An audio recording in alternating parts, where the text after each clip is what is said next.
লাউ শাক আর চিংড়ি দিয়ে একটা রান্না করবো, অবশ্যই দেখো।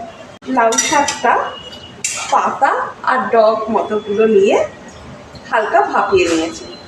এটা আমি মিক্সিতে তুলে দেবো।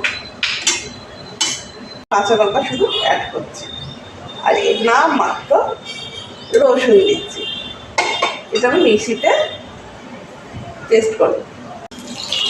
তেলেতে আমি রসুন ফোড়নটা দিচ্ছি,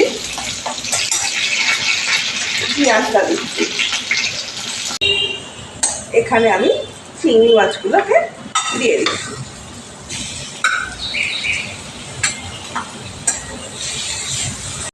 আসবে না, তার না আসার পিছনে অনেক যুক্তি আছে, কিন্তু চেয়ে আসা সে শুধু ভালোবাসার ছবি আছে।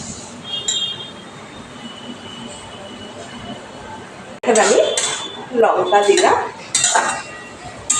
একটু হলুদ দেব,